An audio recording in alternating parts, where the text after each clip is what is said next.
Bonjour et bienvenue à toi. Merci de continuer à nous suivre. Tu as donné ton sang, c'est très bien.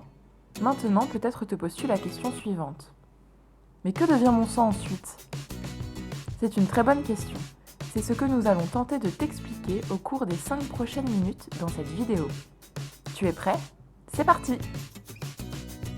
Tu viens de finir ton don. Au cours du prélèvement, tu as pu remarquer qu'en plus d'une poche de 450 ml, des petits tubes ont aussi été utilisés pour recueillir ton sang. Dans un premier temps, ces tubes sont envoyés dans le laboratoire de qualification du don.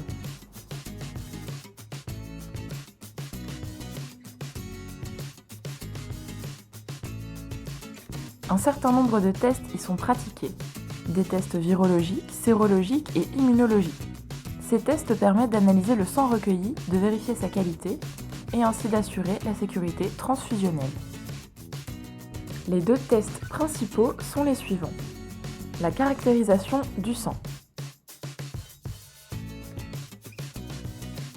C'est ici que nous déterminons votre groupe sanguin ABO, votre groupe Rhesus plus ou moins, et votre groupe KEL, c'est-à-dire la présence ou l'absence de l'antigène K. On effectuera également une NFS, numération formule sanguine, pour vérifier si le taux d'hémoglobine est suffisant. La recherche de maladies transmissibles. En effet, si tu as voyagé dans une zone à risque, ton sang est peut-être infecté par le VIH, la syphilis, les hépatites B et C, le paludisme ou encore la maladie de Chagas.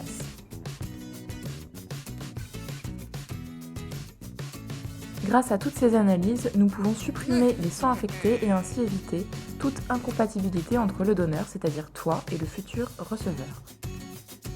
Le test de détermination du groupe sanguin permet d'éviter les incompatibilités entre le donneur et le receveur. Voici un tableau récapitulatif qui pourra t'aider.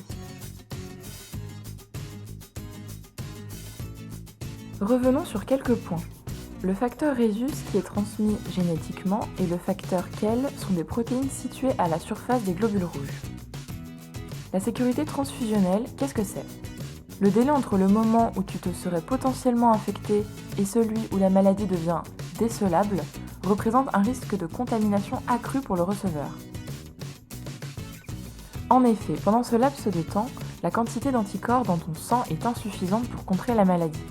Si ton sang infecté est donné à un receveur, cela risque de le contaminer à son tour. C'est pourquoi le questionnaire comprend maintenant des questions sur les comportements à risque. Tu dois aussi savoir qu'un échantillon de ton sang sera conservé 5 ans afin de rechercher d'éventuelles anomalies non décelées au moment du don et qui seraient observées ultérieurement chez une personne ayant reçu ton sang.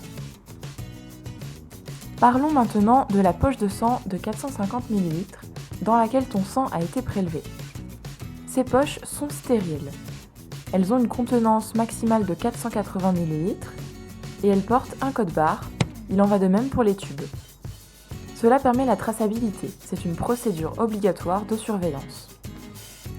Après le prélèvement, la poche sera conservée entre 20 et 24 degrés. Les tubes seront conservés à 4 degrés. Après les différents tests effectués, la poche n'a plus qu'une étape à subir. Tous les constituants de votre sang seront séparés.